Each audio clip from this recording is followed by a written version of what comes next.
오늘 저희들은 사순절 두 번째 주일을 맞이하고 있습니다. 사순절에 하나님 말씀, 특히 예수님께서 고난받으시기 위하여 십자가 길을 가시는, 그래서 이제 갈릴리의 사역을 모두 마치시고 예루살렘을 향해서 올라오십니다. 그리고 마지막 한 주가 이제 복음서 뒷부분 3분의 1 정도, 거의 절반 가까이 이렇게 차지하고 있습니다. 우리는 지난 한 주 동안도 이 사순절을 살아가면서 과연 십자가의 길은 무엇인지, 십자가의 그 고난 끝에 우리에게 생명 주신 이 십자가 의미가 무엇을 의미하고 있는지, 그리고 우리도 우리에게 주어진 그 십자가를 메고 예수님께서 가신 그 십자가의 길을 온전하게 가고 있는지, 지난 한 주 동안 묵상하면 이 십자가의 길이 그저 쉬운 것만은 아니구나 하는 생각을 하게 됩니다. 여러분, 특별히 이 빌립보서에는 이 기쁨이라고 하는 단어가 참 많이 나옵니다. 제가 신약 성경을 통해서 밑줄을 그으면서 이 빌립보서를 읽어보면은 기쁨이라고 하는 단어가 18번, 또 헬라어로 그 기쁨과 또 우리가 기쁨이 이게 일치되는지 모르지만 18번이나 나옵니다. 그리고 이 빌립보서는 우리가 보통 옥중서신, 그래서 옥중서신 4권 중에 하나예요. 그래서 이 빌립보서가 뭐냐면 사도 바울이 감옥에 있으면서 쓴 편지가 4개가 있는데 그 중에 하나입니다.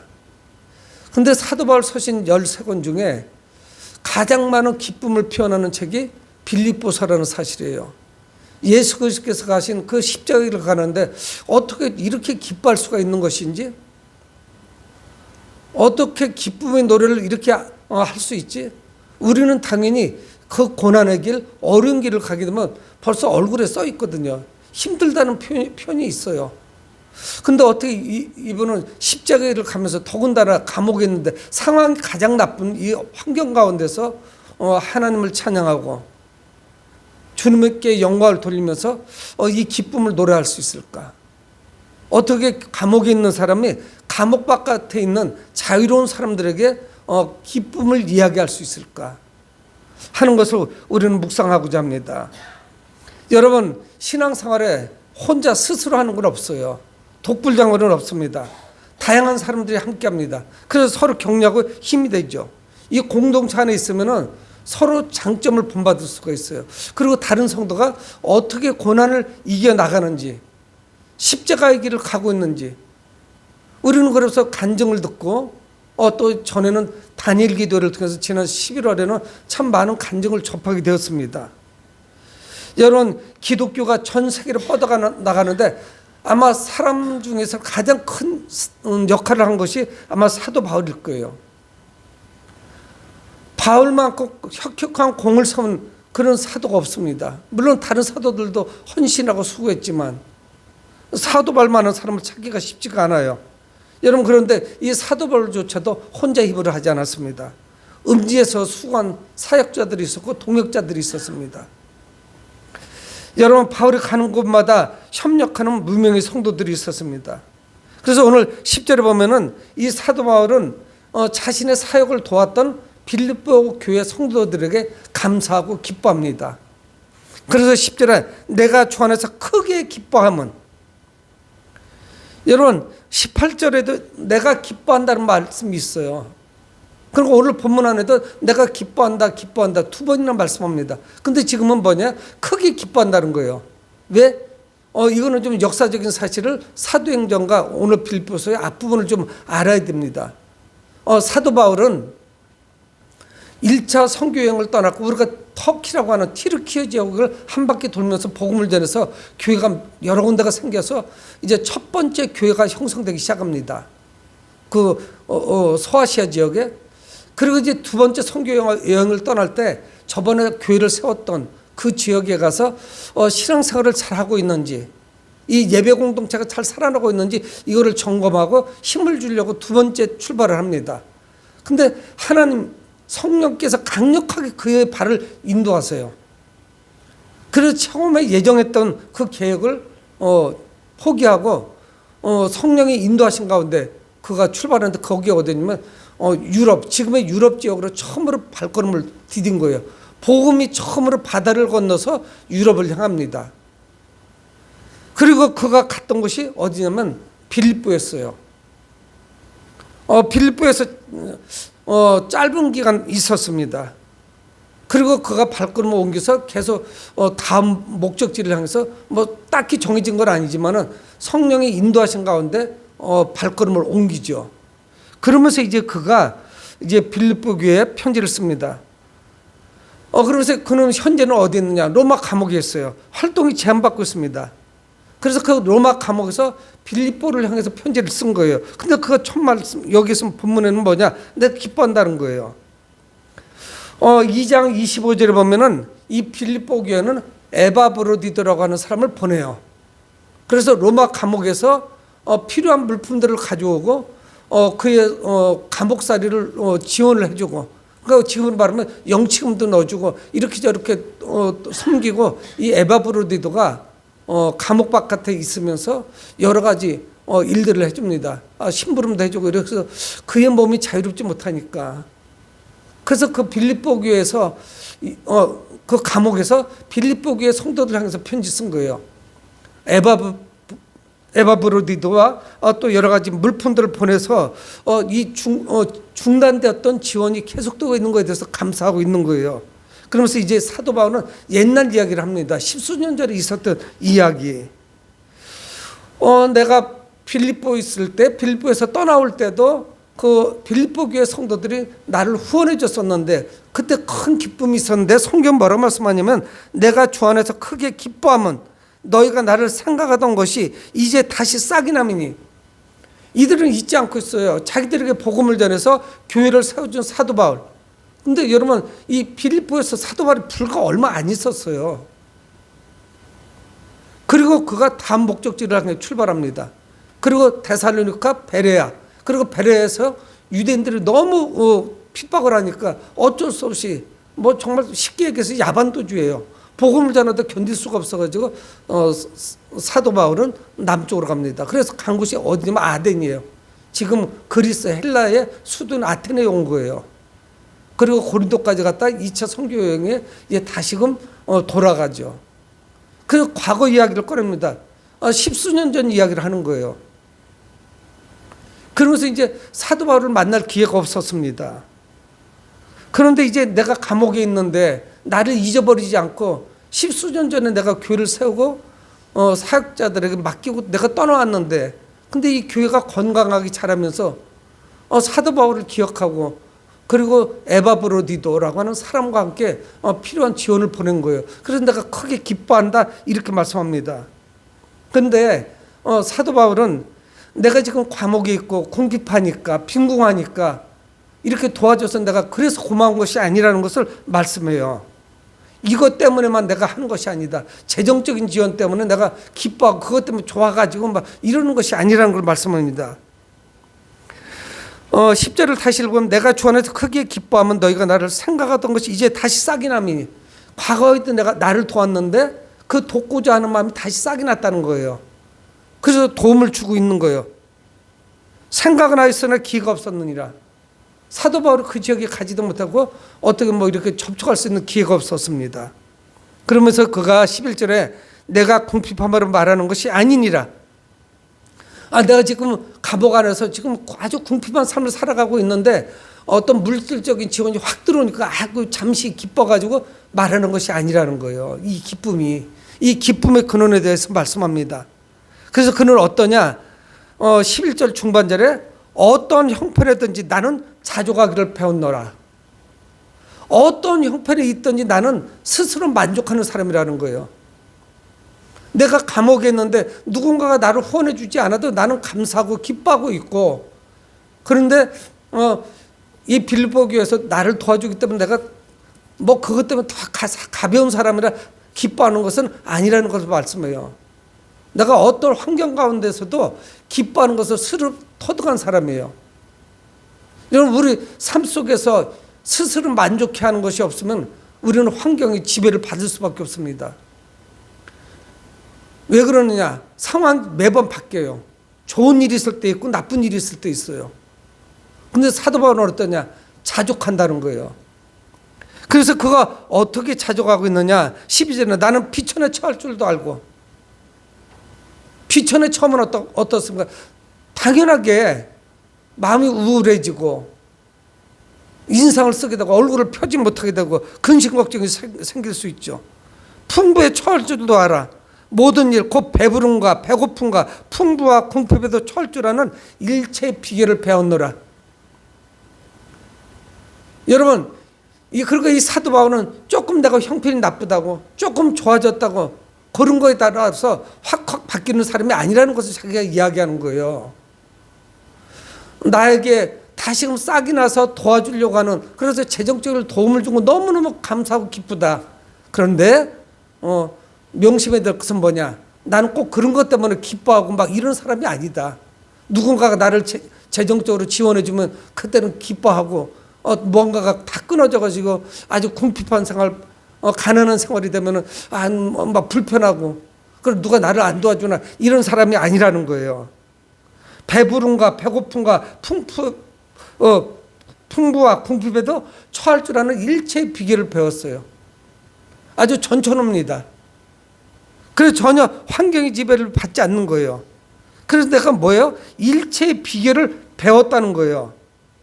가진 것이 있든지 없든지, 교회에서 나를 지원해 주든지 지원을 끊든지 상관없이 그는 열심히 사역을 감당합니다.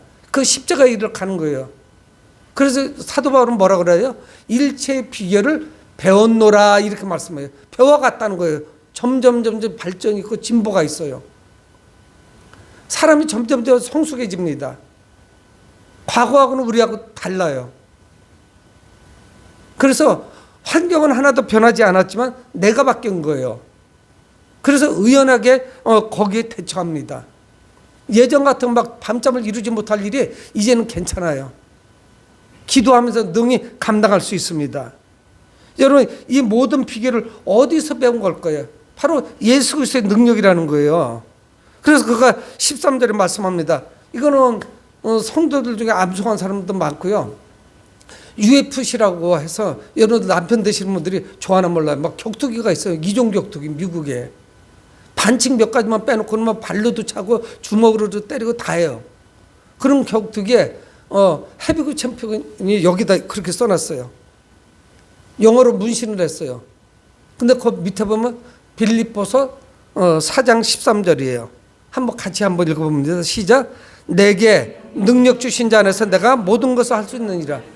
그는 그 고백을 하고 있습니다. 일체의 비결을 배웠는데 내가 부유할 때도 있었고 여유 있을 때도 있었고 궁핍할 때도 있었고 가난할 때도 있었고 먹을 것이 다 떨어질 때도 있었고 풍성할 때 식탁이 그럴 때도 있었지만은 내가 이 모든 것을 통해서 일체의 비결을 배웠는데 그게 뭐냐? 13절에 말씀하는 거예요. 내게 능력 주시는 자 안에서, 내게 능력 주시는 자 안에서, 주 예수 그리스도 안에서 일체의 비결을 배운 거예요. 그래서 능력 주신 자가 계시기 때문에 나는 모든 것을 할 수 있어요. 여러분, 사람을 의지하면은 나의 필요가 끊어지는 그 순간에 나는 괴롭습니다. 그리고 뭔가가 좀 풍성해지고 뭔가가 잘 되면은요, 룰루랄라, 뭔가 잘 되는 것 같다, 이렇게 흔들려 버려요. 근데 사도 바울은 뭐라고 말씀하냐? 내게 능력 주신 자 안에서 내가 모든 것을 할 수 있느니라. 그분이 없으면 나는 쓰러지는 거예요. 그분 때문에 내가 이게 가능한 거예요. 그분을 통해서 모든 비결을 배웠어요. 여러분, 예수 그리스도 안에서 그는 만족하는 삶을 배웠습니다. 예수님께서 이 땅에 사실 때에 그 삶 자체가 자족하는 삶 아니에요? 그래서 예수님 말씀하시잖아요. 나는 머리 둘 곳도 없다. 여러분, 공중에 새도 둥지가 있어요. 들짐승도 자기가 자는 곳이 있습니다. 근데 예수님 뭐라고 말씀해요? 나는 머리 둘 곳도 없다. 머리 하나 집어넣을 부분도 없다는 거예요. 여러분, 그리스도는 바울에게 모든 능력을 주시는 그런 분입니다. 그래서 가난할 때도 배우고 넉넉할 때도 배우고, 여러분, 그래서 소유가 없다는 것이 우리 사역을 방해하는 것만은 아니에요. 오히려 잘못되면요, 때로 부유한 것 자체가 사역을 방해합니다. 여러분, 복음은 2000년 전에도 복음이고 1000년 전에도 복음이고 지금도 복음이에요. 그래서 하나님 말씀합니다. 아브라함 하나님, 이삭의 하나님, 야곱의 하나님, 죽어 있는 사람의 하나님 아니에요. 산자의 하나님이에요. 그러니까 하나님은 2000년 전도 지금도 살아계시단 말이에요. 여러분, 그런데 국민소득이 몇만 불 이상이면은 훨씬 더 예수를 안 믿는데 예배가 안 돼요. 그래서 어떤 일이 벌어집니까? 유럽의 생활 수준이 높은 교회는 지금 노인들만 계신 거예요. 여러분, 어떻게 생활 수준이 좋아졌다가 복음이 변질됩니까? 있을 수가 없는 얘기죠. 그러니까 이건 뭐야? 적당히 긴장이 돼야 되는데 이 부유함이 오히려 모든 사역을 망치는 거예요. 기도 제목이 사라져요. 여러분, 위기가 찾으면 기도하는 게 긴장도가 다릅니다. 그건 누구나 그래요. 저 역시 마찬가지고, 여러분, 우리는 주님의 능력만으로 사역을 감당할 수 있어요. 주님이 도와주셔야만 십자가의 길을 갈 수가 있습니다. 그래서 사도 바울은 자신의 괴로움에 동참하고 있는 그 빌립보 교회를 칭찬해요. 그래서 14절, 그러나 너희가 내 괴로움에 함께 참여했으니 잘하였도다. 여러분, 그의 사역 자체가 아주 편안한 것은 아니에요. 그리고 감옥에까지 지금 갇혀 있습니다. 여러분, 그리고 이 사도 바울은 로마에서 순교를 당해요. 여러분, 그의 삶은 우리가 세상적인 시각으로 보면 참 어리석은 사람이에요. 불쌍한 사람입니다. 저 사람은 목표가 뭔데, 삶의 목적이 무엇인데 저렇게 부질없는 것을 위해서 생명까지 바치나? 감옥에까지 갇히고. 물론 그에게도 괴로움이 있습니다. 그러나 빌립보 교회가 함께 참여했으니 잘했도다 이야기하는 거예요. 그 사역자 또 사도 바울에 의해서 빌립보 교회가 동역자로 나선 거예요. 그들은 어떻습니까? 내가 직접 모든 것을 팽개치고 선교 사역에 앞장설 수는 없지만 우리가 재정적으로 저분을 돕자. 그래서 간접적인 선교를 하는 거예요. 여러분, 저 이메일이 열려 있는데 이메일에 참 많이 와요. 지인들, 선교사님들이. 어떻게 해요? 뭐 아프리카나 중앙아시아 이런 데 뭐 됩니까? 네팔도 그렇고 파키스탄도 그렇고 무슬림 국가고 아프리카도 역시 생활이 어렵고요. 우리가 십시일반 도우면 그들에게 큰 힘이 되죠. 그래서 자신 그 괴로움에 동참하는 거에 감사를 표현하고 있습니다. 이 빌립보 교회는 이 감옥에 사도 바울을 도우려고 정말 노력하는 그런 교회였어요. 그래서 이 사도 바울이 이거를 기억하고 있습니다. 물론 사도 바울은 한 군데 오래 있을 수가 없었어요. 여러분, 적어도 이 빌립보 교회에서 사도 바울이 얼마 있었다는 얘기를 자기 안 하거든요. 근데 짧아요. 마지막에 뭐냐면 귀신 들린 여자아이 하나 귀신을 쫓아내고 매를 맞고 감옥에도 갇혔었어요. 그리고 급하게 떠납니다. 불과 몇 달이 안 됐을 거예요. 근데 이 교회가 스스로 예배를 드리고 적어도 반년 이상 안 될 거예요. 여러분, 우리 상상이나 갑니까? 성도가 교회 출석한 지 반년 만에 자기 앞가림을 하는 성도 보셨어요? 6년 돼도 안 돼요. 여러분, 자꾸 우리는 누군가에게 신앙생활 오래 한 사람, 목사님들 또는 이런 분들에게 의존하려고 해요. 스스로 못 일어나요. 근데 이 교회 몇 달 안 됐어요. 다음에 가가지고는 3주 있다가 떠난 데도 있어요. 3주 만에 교회가 생겼어요. 생겨가지고 자기들이 예배를 잘 드려요. 바울이 후에 여기를 방문들을 한단 말이에요. 빌립보에서 얼마인지는 모르지만 몇 달 안 있었어요. 아마 우리로 말한다면 성경 찾는 법도 모를 거예요. 그 정도 해가지고는. 근데 이들이 자신을 향해서 벌써 기억을 하고 십수년이 지났는데 지금 도움의 손길을 보내니까 너무 감사한 거예요. 그래서 바울이 그 이야기를 합니다. 15절에 빌립보 사람들아 너희도 알거니와 복음의 시초에, 복음의 시초가 뭡니까? 자기가 처음에 사도로서 복음을 전할 때, 빌립보에 처음 왔을 때 복음의 시초에 내가 마게도냐를 떠날 때, 마게도냐는 어디냐면은 빌립보는 하나의 도시예요. 마게도냐는 우리로 말하면 뭐 중부지방 아니면 충청도, 이거 좀 지역의 넓은 범위예요. 그래서 여기에서 몇 군데 지역에 방문해서 복음을 전하고 교회가 세워지는 모습을 보고 그는 떠난 거예요. 누가 특별히 지도해 준 것도 없어요. 자기들끼리 몇 주 예배 드리고 나서 이렇게 드린 거예요. 자기들끼리. 찬송 부르고 성경도 모르는데 찾아서 읽고 이렇게 한 거예요. 근데 자기가 그 마게도냐 빌립보 지역 있는 그 넓은 지역을 떠날 때에 그 이야기를 하는 거예요. 마게도냐를 떠날 때 주고받는 내일에 참여한 교회가 너희에는 아무도 없다. 내가 그 지역을 떠날 때 빌립보 교회만 유일하게 자기에게 도움을 줬다는 거예요. 선교할 수 있도록 재정적인 지원을 했다는 거예요. 그래서 그 고마움을 말씀하고 있는 것입니다. 순탄하지 않아요. 여러분, 다 거기가 거기예요. 쉽지가 않아요. 다 고만고만하면 다 작은 교회, 개척교회예요. 성도가 많아봐야 몇 명에서 뭐 몇십 명 정도 그 이내일 겁니다. 아마 10명, 20명도 넘지 않았을 거예요. 그럴 가능성이 크죠. 왜냐면 이게 뭐 폭발적으로 막 수백 명, 수천 명이 모이는 교회가 아니고 작은 가정교회들이 주축을 이룰 때니까. 그래서 16절에 데살로니가에 있을 때에도 너희가 한 번뿐 아니라 두 번이나 나의 쓸 것을 보내었도다. 여러분, 데살로니가는 어디입니까? 빌립보에서 작은 도시 두 개를 건너서 데살로니가까지 왔거든요. 그러니까 가까운 거리예요. 그렇게 아주 멀지 않은 지역으로 이동하면서 계속 복음을 전합니다. 그래서 내가 데살로니가에 있을 때도 한두 번 너희들이 나를 도왔다. 10수년 전 이야기를 하는 거예요. 초창기에. 복음의 초기에. 여러분, 누가 누구를 도와요? 다 어렵습니다. 그리고 복음을 받아들인 자들이 그 지역에서 상류층, 물론 있었겠죠. 여유 있는 사람도 있었을 거예요.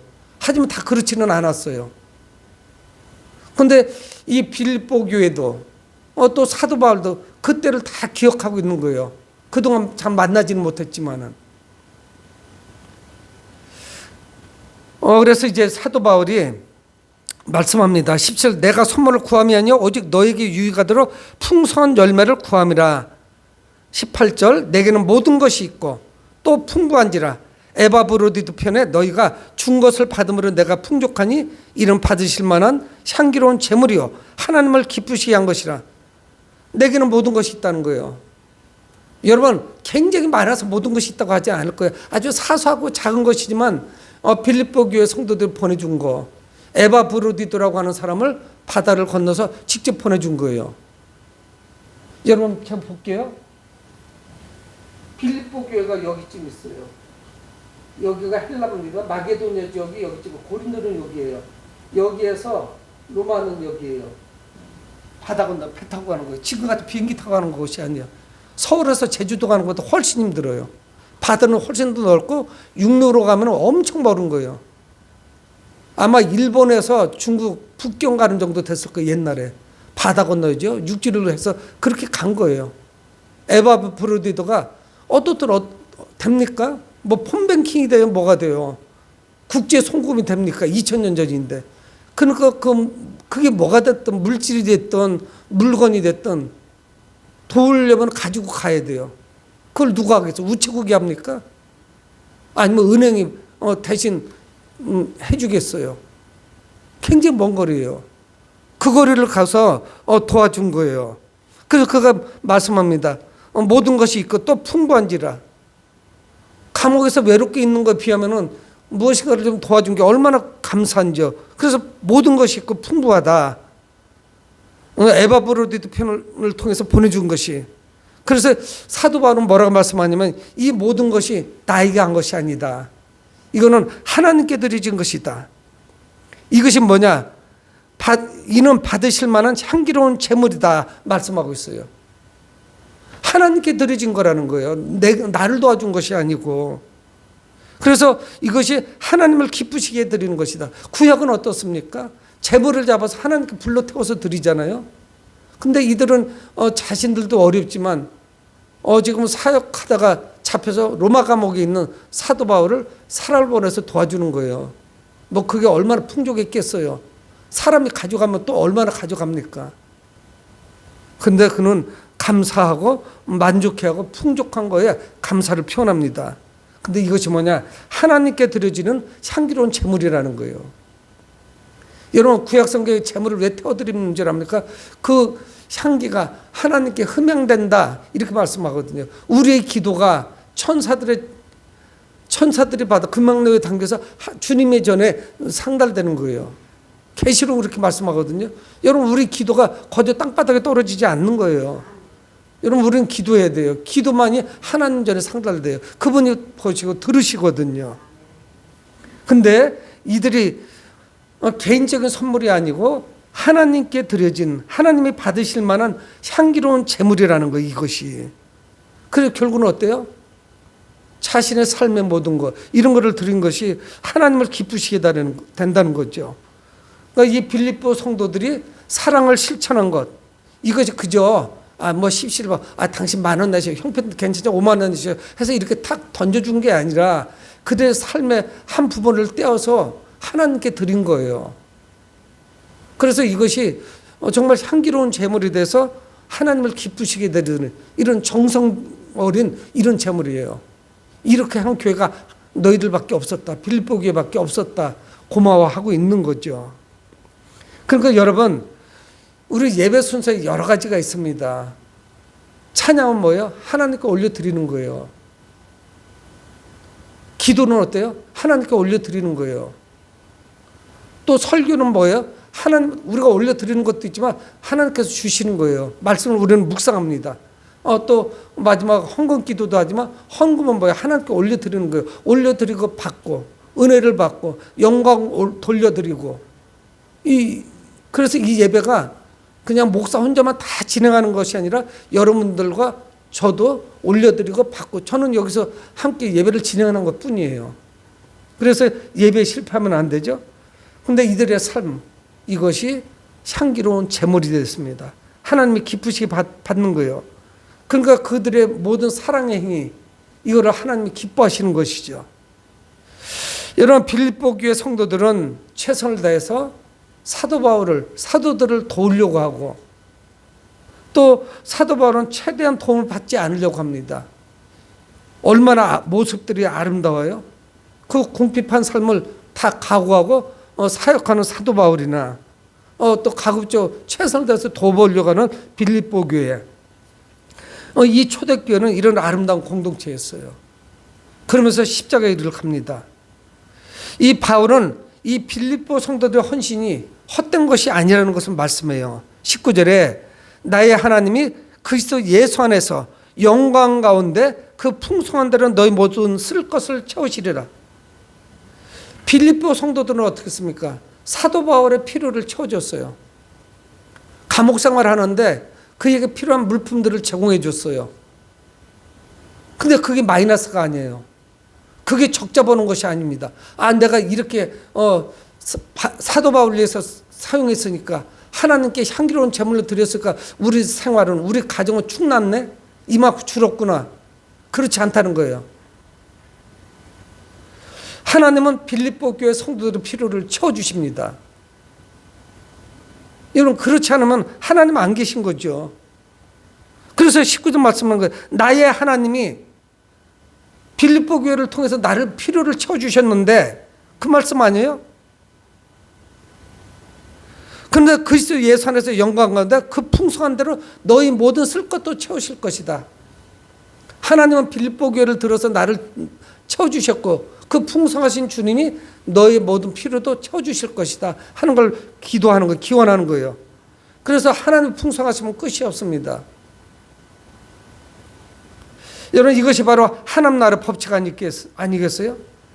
자신의 것을 움켜쥐는 거, 그래서 내놓지 않는 거, 그래서 내가 부유해지는 거, 이건 믿지 않는 사람들이 행하는 것이죠. 그래서 이 바울은 풍성하신 하나님께 영광을 돌립니다. 20절, 하나님과 우리 아버지께 세상 무궁하도록 영광을 돌릴지어다. 아멘. 여러분, 하나님은 바울의 아버지시고 빌립보 성도들의 아버지십니다. 물론 그 아버지는 우리의 아버지예요. 바울은 감옥에서도 기뻐하고 하나님께 영광을 돌립니다. 여러분, 여기에는 사도 바울 혼자만의 힘만 있었던 것은 아니에요. 그를 협력하는 동역자들, 정말 이름도 없이 빛도 없이 함께했던 수많은 사역자들, 이름 없는 성도들, 이들이 함께했던 것입니다. 여러분, 아버지가 함께 하시니 감옥이나 감옥 바깥이나 천국 그 자체 아니겠어요? 빌립보 교회는 섬김을 통해서 하나님께 영광을 올려드립니다. 함석헌 선생은 그의 책에서 이렇게 말합니다. 그대 그런 사람을 가졌는가? 책 제목이 이래요. 그대 그런 사람을 가졌는가? 여러분들도 그런 사람을 친구가 있는지 한번 보세요. 말리길 나서는 길, 처자를 내맡기며 맘 놓고 갈 만한 사람, 그 사람을 그대는 가졌는가? 온 세상이 다 나를 버려 마음이 외로울 때도 저 맘이야 하고 믿어지는 그 사람을 그대는 가졌는가? 탔던 배 꺼지는 순간 구명대에 서로 사양하며 너만은 살아다오 할 그런 사람을 그대는 가졌는가? 그런 내용이에요. 이런 정말 좋은 친구가 있다는 것이 얼마나 복이겠어요. 여러분, 세상의 친구도 하물며 그럴 수 있는데 우리 믿음의 사람이 진짜 이 빌립보 성도의 그 사랑이 사도 바울의 그 사역에 힘을 주고 위로가 됐죠. 물론 그는 자족할 줄 아는 그런 믿음을 가졌지만, 여러분, 이 빌립보서는 옥중서신 4권 중에 한 권입니다. 특히 이 빌립보서를 통해서 사도 바울은 계속적으로 기쁨을 말씀해요. 기뻐라, 기뻐라, 기뻐라고 말씀하고 있어요. 여러분, 감옥에 있는 사람은 뭐가 그렇게 기쁠 수 있겠어요? 모든 게 부족합니다. 우선 자유를 속박당한다는 것 자체가 얼마나 힘들겠어요. 여러분, 그러나 오늘 이 빌립보서를 통해서 하나님의 말씀을 통해서 우리가 받게 되는 것은 뭐냐? 이 기쁨이라고 하는 것은 환경과는 전혀 상관없다는 걸 말씀하고 있어요. 환경의 지배를 받는다면 우리 기쁨은 사라질 수밖에 없습니다. 뭐가 기뻐요? 예? 여러분, 우리가 세계적인 재벌들과 같이 돈을 많이 가진 것도 아니고요. 무슨 환경이 뭐가 그렇게 탁월합니까? 여러분, 하지만 오늘 사도 바울이 기쁨의 조건을 말씀하고 있어요. 사도 바울이 우리에게 보여주고 있습니다. 우리는 지금 사순절을 살아가면서 십자가를 묵상합니다. 십자가는 어떻습니까? 십자가가 우리의 자랑이 됩니까? 십자가 자체가 기쁨이 돼요? 십자가를 바라보는 순간 괜히 뭔가 위축돼요. 내가 십자가를 어떻게 감당하지?